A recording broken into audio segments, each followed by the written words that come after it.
देखिए यहाँ हम लोग बात कर रहे हैं विस्थापन समय ग्राफ की। किसकी बात कर रहे हैं? विस्थापन समय ग्राफ की। इससे पहले हमने दूरी समय ग्राफ की बात करी थी और दूरी अदिश राशि होती तो उससे हमने क्या निकाली थी? चाल निकाली। यहाँ हम क्या कर रहे हैं? विस्थापन समय ग्राफ। हम किसी भी वस्तु का जो भी माप है, जो चल रही है, वस्तु गतिमान है और विस्थापन कर रही है, एक जगह से दूसरी जगह तक चलती चली जा रही है, गतिमान वस्तु है, तो उसका विस्थापन हम रखते हैं y अक्ष के ऊपर। इधर हमने आपको बताया था y अक्ष और इधर हमने आपको बताया था x अक्ष। उसका जो समय है, कितने समय में क्या कर रही है, वो सेकंडों में इधर रख लेंगे x अक्ष। तो हमने इस वस्तु का यहाँ पे पूरा ग्राफ बनाया। तो होता क्या, यदि किसी गतिमान वस्तु का भिन्न भिन्न समयों पर विस्थापन माप कर, हमने विस्थापन माप के इस पे लगा दिया और समय और विस्थापन के बीच में ग्राफ खींचे। यानी कि आप देखिए ये वस्तु यहाँ पे से शुरू हो रहा है, ये पॉइंट O है। कौन सा पॉइंट है? O। यानी यहाँ 0 0 है, सब 0 0 है, समय भी 0 और कहीं चली भी नहीं। अब चलना शुरू करती है, धीरे धीरे चलना शुरू करती है तो समय बढ़ेगा 1 2 3 4 5 6 7 8 9 10 और चलते चलते वो कहाँ आ जाती है? 1 2 3 4 5 6 7 8 9 10 10 मीटर। ठीक है, 10 मीटर तक नहीं, यहाँ देखिए 5 पे यहाँ आएगी। आप यहाँ देखिए ये 5 पे आएगी, 5 सेकंड में 10 मीटर। 10 सेकंड में कितना हो गई? 20 मीटर। यहाँ पे हमने यहाँ से यहाँ तक एक लाइन खींची। उसके बाद फिर हम आगे बढ़े। 10 समय तो कभी रुकता ही नहीं, समय हमेशा चलता रहता है। 11 12 13 14 यहाँ 20 आ गया, फिर 21 22 23 24 और यहाँ 30 आ गया। और देखा कि वस्तु कहीं चली ही नहीं, वस्तु हिली ही नहीं, यानी 20 पे जहाँ खड़ी थी वहीं खड़ी रही। तो हम क्या करेंगे? 20 तक तो पहुंच गए, समय तो बढ़ ही रहा है, समय तो बढ़ाएंगे। वस्तु नहीं ऊपर नीचे हो रही, वस्तु नहीं चल रही है, लेकिन समय तो चल रहा है, तो वस्तु 20 पे ही रखी है हमने और उधर खींचते चले गए। अब क्या होगा? अब यहाँ से देखिए समय फिर 30 31 32 33 करते हुए 40 तक देखिए और फिर क्या हुआ? वस्तु ने पीछे आना शुरू करा, वापस आना शुरू करा। तो क्या हो रहा है? देखिए 20 के बाद नीचे उतर रहे हैं, देखिए फिर पीछे आ रहे हैं 19 18 16 17 है ना, और फिर 15 13 और फिर आ गया 10 के ऊपर, 10 के ऊपर आया यहाँ आ गया। ठीक है, 40 पे आ गया 10 पे और फिर जब और नीचे आया 0 पे आ गया, फिर जब 50 यानी 50 सेकंड में वापस 0 आ गया। यानी शुरुआत के 10 सेकंड में ये ऊपर चढ़ा 10-20 मीटर, फिर वहीं खड़ा रहा और खड़ा रहते हुए कब तक खड़ा रहा? 30 सेकंड तक। फिर 30 सेकंड के बाद से लेके 50 सेकंड तक क्या हुआ? उसने वापस चला। यानी चढ़ने में यहाँ तक 20 तक जाने में तो उसे 10 सेकंड लगे, लेकिन वापस आने में कितने सेकंड लग रहे हैं? 30 से 50 यानी कितने सेकंड? 30 से 50 मतलब कितने? 20 सेकंड, ओनली 20 सेकंड ही तो लग रहे हैं भाई। यहाँ से यहाँ देखिए समय तो कितना है? नहीं तो है। और दूरी कितनी चली उसने? यहाँ से यहाँ आ गया, यानी उतरा तो यहाँ से ऐसे तो दूरी उतरी हो, तो दूरी कितना चढ़ा? 20। दूरी चली 20 और समय लगा 20। दूरी चली 20, समय लगा 10। यहाँ देखिए समय लगा 10। समझ में आ गई बात या नहीं? कोई दिक्कत इसमें नहीं।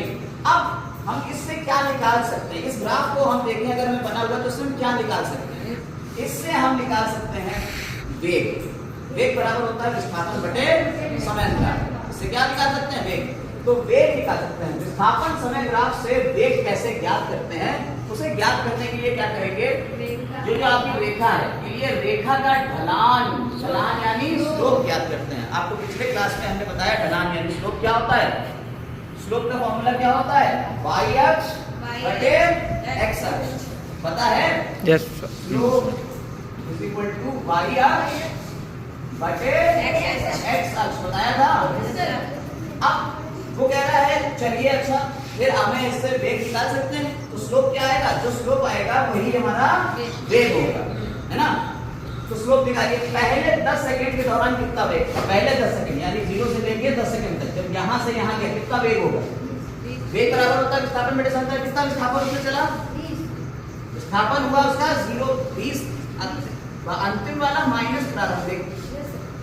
ठीक है, अंतिम से प्रारंभिक की तरफ आ जाएंगे। अंतिम कितना था? 20 था, प्रारंभिक था 0। समय कितना लगा? अंतिम कितना था? 10। शुरुआत कितने थी?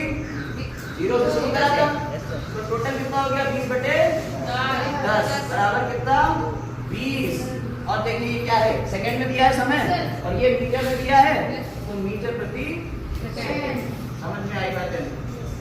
निकाल लिया हमने वेग। Yes sir. पहले के 10 सेकंड में। अच्छा बताओ 10 से 20 सेकंड तक कितना उसका वेग है 10 से 30 और 10 से 30 सेकंड तक कितना वेग होगा बताइए 10 से 30 सेकंड तक उसका वेग कितना होगा बताइए देखिए वेग निकालने के लिए क्या करेंगे पहले विस्थापन कितना किया उसने विस्थापन कितना किया ए पे कितना है 20 और बी पे कितना विस्थापन है 20 अरे ये क्या लिखा है बीसी तो लिखा है यस सर बी पे विस्थापन देखिए विस्थापन यानी अंतिम कितना है 20 प्रारंभिक कितना है 20 बटे समय कितना आया अंतिम कितना 20 यहाँ से यहाँ तक ही तो देख रहे हैं और प्रारंभिक कितना 10 बराबर ऊपर क्या आ गया 0 बटे 20 0 के बेटे कुछ भी हो क्या आ जाएगा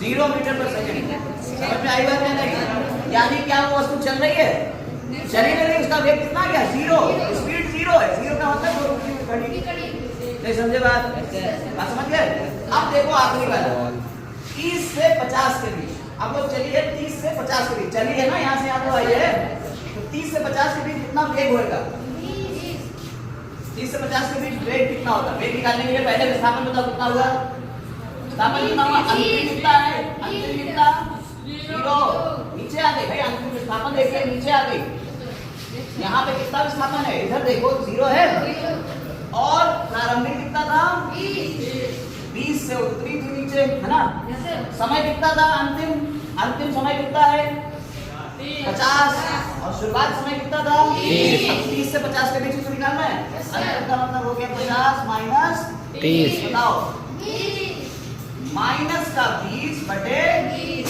20 समझ में आएगा कितना आया माइनस 1 मीटर प्रति सेकंड माइनस वेग किसमें आ रहा है माइनस में वेग आने का मतलब क्या है वेग सदिश राशि है और जब इसमें माइनस लग गया तो इसकी दिशा उल्टी होगी याद रखिएगा अगर हम कहें कि यहाँ से यहाँ तक प्लस में आ रहा है इधर चल रहा है तो अब वेग माइनस में है तो इसका मतलब क्या किधर चल रही है उल्टी दिशा में इसे कहते हैं मंदन मतलब धीमा होना अब ये वापस आ रहा है वेग कम होता चला जा रहा है क्या लोग कहते थे बस ये वापस आ रहा है ये ज्यादा सही है मंदन तो त्वरण में आप समझा देंगे यहाँ पे ये वापस आ रहा है ठीक है समझ में आने बात नहीं तो इस तरह से विस्थापन और समय ग्राफ से हमने निकालना सीख लिया वेग कैसे निकालते हैं और वेग के साथ साथ हम दिशा भी बता सकते हैं किस दिशा में हम ये भी बता सकते हैं कि यहाँ से यहाँ तक बढ़ रहा है और एक दिशा में ऊपर की तरफ जा रहा है देखिए 0 1 2 3 4 विस्थापन आगे मतलब बढ़ रहा है आपन बढ़ रहा है यानी आगे बढ़ रही होगी और इसमें देखिए वापस से आ रहा है नीचे की तरफ आ रहा है क्योंकि समय हमेशा आगे चलता है तो हमें हमेशा इसको आगे ही ले जाना है हम ऐसे नीचे से ऊपर ऐसे नहीं चलेंगे क्यों समय हमेशा आगे चलेगा और समय को हमेशा एक्स एक्सिस के ऊपर ही रखते हैं बताया था मैंने आपको एक्स अक्ष के ऊपर ही समय रखते हैं तो पूरी विस्थापन ग्राफ से विस्थापन समय ग्राफ से हम क्या निकाल लेंगे वेग निकाल लेंगे और इससे पहले हमने पढ़ा था दूरी समय ग्राफ से क्या निकालते थे चाल निकाली थी ठीक है तो ये वेग निकालना समझ में आ गया किसी कोई डाउट इसमें नहीं चलिए एक क्वेश्चन लगा लेते हैं देखिए यहाँ पे आपको ग्राफ में बेटा यहाँ आपको ग्राफ में इस तरफ विस्थापन दिया है ठीक है एक कार है जो चल रही है दो कारें ए और बी ठीक ये विस्थापन दिया है किलोमीटर और यहाँ पे समय दिया हुआ है आवर्स में घंटों में दिया हुआ समय ठीक है यहाँ 0 था देखिए एक कार जो ए है उसने 0 घंटा यहाँ पे से शुरू करा और चलना शुरू करा और एक कार बी है जो यहाँ से शुरू होती है जब विस्थापन 40 किलोमीटर यानी कोई कार 40 किलोमीटर आगे खड़ी हो रही थी वो तब चलना शुरू करती है जब ये पहली वाली चल चुकी है उसके कुछ समय बाद या ये समझिए कि दोनों एक ही टाइम पे चलते हैं यहाँ समय 0 है ये भी उसी टाइम चलती है ये भी उसी टाइम चलती है ये वाली जो है ये थोड़ा तेज चल रही है देखिए ये तेज चल रही है इसका ढाल स्लोप ज्यादा है जिसका स्लोप ज्यादा है उसका वेग ज्यादा है ये ज्यादा तेज चल रही है और ये थोड़ा धीमे धीमे चल रही है दोनों कारें देखिए जब चलती हैं ये वाली इधर चल रही है ये वाली इधर चल रही है दोनों कारें चल रही हैं ये 40 किलोमीटर पहले है आगे कहीं खड़ी हुई है वो चल रही है ये उससे 40 किलोमीटर पीछे है ये अब चलना शुरू कर रही है तो दोनों एक ही टाइम पे चलना शुरू करती है एक 40 किलोमीटर आगे एक 40 किलोमीटर पीछे लेकिन आगे जाके एक पॉइंट पे यहाँ पे जाके देखिए 2 घंटे में 2 घंटे पे ये एक दूसरे को मीट कर जाती है, यहाँ पे मिलती है। और बी वाली धीरे धीरे चलती रह जाती है, वो सिर्फ यहीं तक जाएगी 120 तक की कवर करेगी, जबकि ए वाली 160 किलोमीटर तक निकल जाती है। तो नो डाउट पहली वाली की स्पीड ए वाले की ज्यादा है और बी वाले की स्पीड कम है, साफ साफ दिख रहा है। स्पीड पता लगाने के लिए क्या करें, आप क्या करेंगे, यहाँ से एंगल देखिए, जिसका एंगल ज्यादा हो उसकी स्पीड ज्यादा, जिसका स्लोप ज्यादा, ढाल ज्यादा, उसकी स्पीड ज्यादा है, और जिसका स्लोप कम उसकी स्पीड कम होगी। समझ में आई बात या नहीं? अब क्वेश्चन देखिए, कह रहा है प्रारंभ में कार ए बी कार ए से कितनी आगे, बताइए।